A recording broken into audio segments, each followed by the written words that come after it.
이번엔 뭐 국제뉴스 하나 네. 해볼까요? 오랜만에 국제뉴스인데 네. 지금 우크라이나 상황이 뭐 어떻게 안 끝날 것 같아요. 미국에서 우크라이나가 영토를 양보해야 되지 않을까? 이런 얘기가 나왔습니다. 네, 지금 헨리 키신저 전 미국 국무부 장관이 현지 시각 23일 스위스 다보스에서 열린 세계 경제 포럼에서 전쟁을 마치려면 우크라이나가 러시아의 영토를 일부 양보하고 정전 협상에 나서야 한다고 주장했습니다. 이에 대해서 이제 젤렌스키 대통령이 영상 연설을 통해서 강하게 반박했는데요. 러시아가 무슨 짓을 하든 그래 여기서 이득을 좀 보자라고 말하는 사람은 언제나 있다면서 수백만 명의 사람들이 살아가고 있는 영토를 허구적인 평화와 바꿀 수 없다고 했습니다. 우크라이나 전쟁과 관련해가지고 지난해부터 미국 주류 언론을 통해가지고 계속 러시아가 침공할 거야, 러시아가 침공할 거야, 러시아가 침공할 거야. 그게 무슨 늑대가 나타났다도 아니고 그래서 진짜 거 봐요. 그러니까 러시아가 침공할 때까지 그 얘기를 했을 거예요. 기우제도 아니고 네. 이게 뭐야? 거 봐요. 제 말이 맞았지 침공했죠. 러시아 나쁜 놈, 나쁜 놈, 나쁜 놈 만들다가 우크라이나 잘한다, 잘한다, 잘한다. 그 사이에 미국 군수업체 그리고 곡물 기업들 그리고 미국 셰일가스 겁나 장사해가지고 돈 엄청 벌었는데 중요한 건 유럽에서 에너지 가격 폭등하고 전 세계적으로 곡물 가격 폭등하고 미국 내에서 물가 상승하고 분유 대란 나고 하니까 중간 선거 지게 생겼고 바이든 지지율 뚝뚝 떨어지고 있고 미국에서 온갖 욕을 다 하거든요. 근데 그러니까? 우리나라에서 많이 얻어갔잖아요. 네, 많이 얻어갔어도 안 돼요? 지금 상관없다니까. 예를 들어서 그거하고 똑같아요. 자영업자들이 왜 1,000만 원 안 줘요? 1,000만 원 내놔요 하고 있는데 여러분 우리 문재인 대통령께서 사실 굉장히 무기도 많이 팔고 대한민국에 국격 올려놓지 않았습니까? 라고 얘기하는 게 먹히던가요? 먹히죠. 그거 똑같아요 사실은. 그러니까 미국 내 물가에 대해서 바이든이 1도 신경을 안 썼어요. 연방준비 제도에서도 이거 그냥 일시적으로 지나가는 현상이야 라고 심각하게 생각하지 않고 대응을 안 했어요. 그래서 지난해부터 물류 대란인데 물가 상승까지 엄청 끌고 간 거거든요. 야, 그런 상황에서 이제 미국 입장에서도 더 이상 전쟁이 지속되는 게 별로 안 좋은 거예요. 근데 전쟁은 시작하는 것보다 끝내는 게 더 힘듭니다. 그렇죠. 출구 전략을 짜야 되는데 네. 명분이 보세요. 있어야 돼요. 명분이 있어야 되는데 일단 여론을 우크라이나 불쌍해요. 러시아 다 같이 욕해주세요. 그래서 푸틴 악마를 딱 만들었는데 자, 근데 이제 전쟁 끝내야 돼요. 그러면 사람들이 뭐라고 생각해요? 미친놈! 아니 네가 좀 전까지 러시아 욕하면서 끝까지 싸워야 된다며. 근데 왜 갑자기 끝내재? 저런 이기적인 느낌. 뭐 이런 식으로 나올 거 아니에요. 네. 되게 얘들이 써먹는 수법이 뭐냐면 전 세계적으로 명망이 있는, 그러니까 약간 오피니언 리더, 스피커가 될 수 있는 사람을 등장시켜요. 그 사람이 입을 통해서 얘들이 하고 싶은 말을 해요. 그래서 헨리 키신저가 이 말을 했다? 예, 이분 이분은 우리나라 어떤- 나이로 네. 100세입니다. 헨리 키신저는 네. 미국이, 그러니까 국제 역사, 그 국제 관계사에 있어서 네. 미국이 관여된 꾸리꾸리한 일들에 직접적으로 관여되어 있는 분이에요. 많이 관여되어 있는 사람이에요. 그래서 저는 헨리 키신저를 보면 그렇게 표현하거든요. 미국을 의인화하면, 미국이라는 걸, 나라를 사람으로 만들면 헨리 키신저일 거다라고 생각을 해요. 저는 개인적으로. 그런 인물입니다. 이해가 되셨는지 모르겠어요. 미국이란 나라 어떤 나라예요? 만약에 미국이란 나라를 사람으로 표현하면 헨리 키신저야. 그렇게 저는 표현을 하는데, 먼저 시작은 뉴욕타임즈였어요. 19일자 뉴욕타임즈 사설에서 네. 헨리 키신저와 같은 내용의, 그러니까 더 이상 우크라이나가 이제 하루빨리 협상에 임해야 된다라는 식으로 얘기를 빵 던져요. 그러니까 우크라이나에서 난리가 났어요. 네가 뭔데? 그렇지. 자, 그리고 23일 날, 그러니까 4일 후에 세계 경제 포럼, 일명 스위스 다보스에서 열린다고 해서 다보스 포럼으로 열리죠. 여기서 헨리 키신저가 이 얘기를 해요. 자, 근데 여기서 그 다음날 조지 소로스는 반대 얘기를 해요. 반대 얘기를 하는 것처럼 보이지만 러시아를 욕하는 얘기예요. 근데 이미 그 전에, 그 사이에 유럽이 사실 가장 고통스럽거든요. 지금 유럽 입장에서 가장 고통스럽기 때문에 유럽은 독일, 프랑스, 이탈리아가 앞장서서 이제 전쟁 끝내야 돼라는 얘기를 하고 있었어요. 하고 있었는데 이제 여기에 힘을 실어준 게 뉴욕타임즈 사설, 거기에 기다렸다는 듯이 헨리 키신저 얘기가 나온 겁니다. 그러니까 이제 온 언론이 출구 전략을 모색해야 되는 거 아니냐 이런 얘기가 또 막 나오고 있어요. 그러니까 우크라이나 입장에서 이러다 우리 영토 빼앗긴 상태에서 전쟁 끝날 것 같은데? 라는 얘기가 나오니까 느낌이 드니까 우리는 영토 1도 양보 못해 1cm도 우리는 넘겨주지 않을 거야 이러면서 지금 이 스피커들을 공격을 하고 있거든요. 근데 사실 우크라이나 입장에서는 당연히 이렇게 해야 되는 게 맞죠.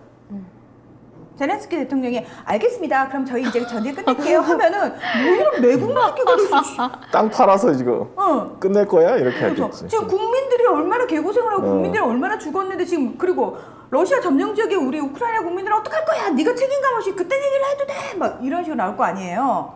그러면 일단 잘 보세요. 제가 그 러시아하고 우크라이나의 키는 아조프 연대, 아조우 연대라고 그랬잖아요. 아조우 연대 넘어갔어요. 그렇죠. 그러니까 러시아 쪽은 내줬죠. 넘겨줬죠. 내줬죠. 내줬는데 아조우 연대의 사령관이 인터뷰를 했는데 국제 적십자사 유엔이 관여를 하고 있기 때문에 자기 부당 대우 안 받고 있다라고 얘기를 했어요. 이거는 이미 물밑에서 얘기가 된 상태에서 넘겨준 거예요. 자, 그 문제는 해결했어요. 자, 그러면 젤렌스키 입장에서도 이제 빨리 그 전쟁을 끝내야 된다니까요. 계속 끌고 가는데 본인한테도 별로 유리하지 않아요. 그래서 그 사이사이에 계속 본인에게 위협이 될 만한 정치 세력들은 계속 제거를 하고 있어요. 반역죄로, 국가 반역죄로. 친러시아 성향의 기업이고 정치인이고 다. 그런 사람들은 다 체포하고 반역죄로 다 이미 다 작업들을 하고 있어요. 거의 다 해갔어요. 자, 그러면 이제 젤렌스키는 끝내야 되는데 미국에서 먼저 이렇게 빵 터뜨려 줬잖아요. 네. 그러면 일단 처음에는 어떻게 반응해야 돼요? 안 된다. 안 된다고 해야죠. 지금 네가 어느 시대에 살고 있냐부터 시작해서 막 난리를 하는데 너무 웃긴 게 우크라이나에서 무슨 얘기가 나오든 간에 서방 언론들은 개는 짖어도 기차는 간다는 거예요. 그런 분위기예요. 그래서 지금 30일과 31일 날 EU 정상회의가 있거든요. 네. 그걸 앞두고 공동 선언문 안에 이 휴전 내용을 담자라는 내용이 있어요. 무한정 우리가 이제 더 이상 그 지원을 하기보다는 휴전 쪽으로 끌고 가야 된다. 이거를 이탈리아가 앞장서가지고 그 얘기를 넣자.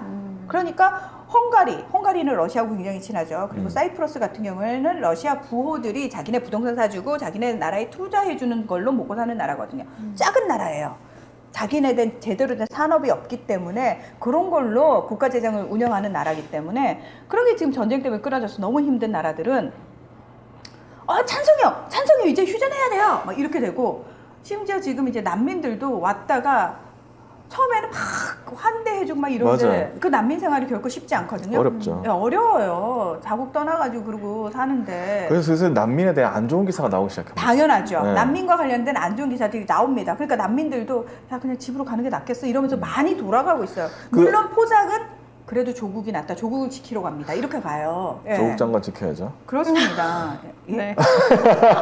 내가 조국, 우리가 조국. 아니 근데 지금 나쁜 기사가 뭐냐면 난 보다가 나 웃겼던 게 뭐냐면 뭐라더라? 난민인데 집에 받아줬더니 남편이랑 바람나서 도망난. 그 기사가 있더라고요. 아니 어떻게 그런 기사를 써? 모든 이상한 연구와 모든 이상한 일은 영국에서 일어나요. 왜냐하면 행운의 편지도 영국에서 시작됐죠. 어머, 그러네요. 네. 오. 이 편지는 영국에서 시작돼요. 그렇죠. 영국에서는 사실 그 기미가 처음부터 보였어요. 왜? 영국에 네. 그렇게 남자들이 자꾸 네. 우크라이나 10대, 20대 여성들만 난민으로 받겠다고. 아. 우리 집에 우크라이나 여성을 보내주세요. 라고 남자들이. 헐. 그래서 난민들 입장에 그게 되게 공포스럽잖아요. 그렇죠. 굉장히 공포스럽잖아요. 근데 이제 이 사단이 난 거죠. 예, 이 사단이 난 이 기사입니다. 이 어쨌든. 기사 예. 제목이 우크라 난민 받아줬더니 내 남편과 바람났다. 이런 기사가 나온다니까. 근데 이게 진짠가 봐요. 네. 사진까지 나왔어. 공개를 해요? 진짜예요. 자, 이렇게 되면서 그러면 저쪽 지금 바람난 저 우크라이나 여성이 뭐라고 얘기하냐면 네. 어머, 저로 인해서 다른 우크라이나 난민들이 피해를 볼까 걱정돼요. 어머. 그런 걱정이 되는데 이런 짓거리를 했니? 예. 사랑에 빠진 게 죄는 아니잖아. 엄마. 내로남불. 예. 네. 아무튼 그렇습니다. 네. 그래서 제가 봤을 때는 이미 이제 우크라이나 내에 어떤 이제 저항, 우린 전쟁 끝낼 수 없어요, 우리 영토를 빼앗길 수 없어요 하는 건 찻잔 속의 태풍 같은 거다. 서방이 전쟁을 끝내기로 출구 전략을 모색하기로 결정을 내렸으니 그 방향으로 갈 거다. 결국 전쟁은 미국을 비롯한 서방 국가가 자신의 필요에 의해서 일으킨 거고, 네. 그리고 자기네들의 이익을 달성했으니 끝내는 거고. 그러면 어떤 분이 그러시더라고요. 야, 그럼 그게 그렇게 마음대로 되면은 푸틴은 바보냐라고 얘기하더라고요. 아니죠. 푸틴이 그럼 지금 얻은 게 없습니까? 푸틴은 우크라이나의 영토를 얻었습니다. 예. 우크라이나가 바보 됐네. 당연합니다. 제가 그랬잖아요. 네, 처음에 그랬잖아요. 네, 제가 처음부터 그랬습니다. 전쟁을 일으키지 않는 지도자가 훌륭한 지도자다. 전쟁이 일단 일어나고 나서 군복 입고 나와가지고 내가 지키겠다 티셔츠 맨날 입고 다니면서 그러는 건 의미가 없다고 말씀드리지 않았습니까? 결국은 피해를 보는 건 우크라이나 국민들이다. 거기서 가만히 따져보면 얻을 거 다 얻었어요. 미국 돈 벌었고, 러시아 뭐 어차피 러시아는 그 전쟁을 안 일으켰어도 푸틴은 독재자고 악마화돼 있어요. 가스값 많이 벌었죠. 아유, 돈도 많이 벌었고, 그다음에 영토도 얻었습니다. 심지어 땅도 얻었네. 항구도 얻었습니다. 그리고 흑해를 통해서. 아조 예. 연대도 얻었고. 그렇습니다. 다 명분 다 챙겼어요. 젤렌스키 피해만 봤을까요? 아니요. 젤렌스키는 자기의 정치적 세력을 규합했을 뿐만 아니라 앞으로 탄탄대로의 정치 인생을 기획할 수 있습니다. 아, 자, 그럼 우크라이나에서 자기가 영웅화 됐으니까. 당연하죠. 전 세계에서도 영웅화 됐으니까. 당연하죠.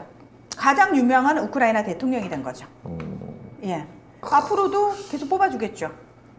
허허, 참. 예. 큰일이네. 예. 우크라이나도 참 국민들만 힘들게 됐네요. 당연합니다. 네. 그러니까 대통령 하나 잘못 뽑으면 국민이 잠깐만요. 이제 우리나라가 그런 말 할 때마다 너무 슬퍼요. 그냥 말을 하면서 나 이거 우크라이나 얘기하는 거 맞죠? 맞죠? 그렇죠? 대통령 하나 잘못 뽑으면 국민이 고생하고 죽습니다. 네. 전 우크라이나 얘기를 하고 있습니다. 근데 왜 눈물이 날까요? 눈물이 날 수밖에 없죠. 아, 이게 전쟁 끝난 게 아니고요. 지금 미국에서 그런 전쟁 끝나는 분위기를 조성하고 분위기를 있죠. 만들고 끝내려고. 있다. 언론과 그 미국에서부터 이제 슬슬 끝내려고 하고 있다. 근데 젤렌스키는 지금은 반박하고 있지만 아마 끝날 것이다. 그렇게 미국의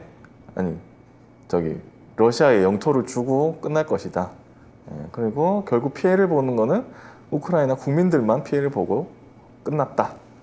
이렇게 될 거라는 예상입니다. 그 HJ 장님께서 젤렌스키가 독재할 겁니다. 정적은 친러시아로 프레임 씌워서 죽이면 되고요 하셨는데 맞습니다. 젤렌스키는 앞으로 정치하기 쉽습니다. 무조건 자신의 반대 세력은 친러시아야라고 하면 끝나는 겁니다. 약간 우리로 The 치면 end. 종북이야 이러면서 끝나는. 종북이야. 빨갱이. 그거 그래서 우리한테 제가 배웠나? 자꾸 저한테 빨갱이라고 그래서 무슨 말씀이세요? 전 파랭이에요, 파랭이. 예. 전 빨갱이 아니고 파랭이라니까요. 나 왜 민주당 당원인데 권리당원한테 자꾸 빨갱이래. 전 파랭입니다. 예. 여러분도 파랭이. 예. 근데 이게 다 그거 생각해보니까 전부 다 얻을 거 없고 국민들만 죽었잖아요. 네. 우크라이나 국민들. 네. 그다음에 러시아 군인들. 네. 이게 뭐 하는 짓이야 도대체? 그러니까요. 대통령 우두머리를 잘못 뽑으면은 결국은 피해는 국민들이 보는 거예요. 아니 근데 우리나라에서는 아직도 우크라이나를 위해 뭐 기도한다는 이런 사람들 있잖아요. 인도주의적으로 저는 인도주의적인 인도주의적으로? 것과 정치적인 부분을 구분해야 된다고 생각합니다. 우리가 북한을 도와줄 때 북한 정권 되게 웃긴 게 우리나라에서는 되게 웃긴 게 우크라이나에 대해서는 그렇게 사람들이 생각을 해요. 네. 인도주의적으로 막 북한 인민들은 안 불쌍해요? 난 되게 웃겨. 우리가 북한에 인도주의적 지원을 하면 북한이 핵미사일 만들려고 저 북한 정권에 도와주는 거다라고 얘기하는데 맞아. 왜 우크라이나한테 자꾸 무기를 주래? 말이 된다고 큰일 날 생각해요? 소리지. 말이 안 북한에 되잖아요, 무기 그러니까. 주라는 소리잖아. 우리로 네. 치면. 말이 앞뒤가 안 맞잖아요. 네. 그래서 저는 그 정치과 정치적 어떤 그 세력과 정권과 그다음에 국민을 위주로 한 그 정말 인도주의적 지원은 구분해서 봐야 된다라고 생각을 합니다. 예. 네. 아니 우크라이나 국민들 안 불쌍한 건 아니잖아요. 예. 안 그들이 그렇죠. 문제가 있으니까 그렇지. 대통령 잘못 뽑은 죄예요. 대통령 우리가 뽑지도 않았는데요. 그분도 그런 분들 있겠네요. 그렇겠지. 딴 제가 사람 뽑은 게 뽑았는데 아닌데요. 제가 안 뽑았어요. 젤렌스키가 되는 바람에 그렇죠. 그렇게 우리가 되는 지금 거죠. 우리 온 국민이 지금 고통받는 거하고 똑같은 거죠. 제가 뽑지 않았지만 출퇴근 시간 막히는 거고 한반도 지금 전쟁 위기가 점점 고조되고 있고 올려놓은 국격 다 떨어뜨리고 짓밟고 있고 그 대통령 잘못 뽑은 죄입니다. 우리나라 연대 책임입니다. 대기업들 다 털려가지고 미국에 다 투자하게 생겼고 그거 우리나라에서 했으면 얼마나 좋아. 에이, 그렇습니다.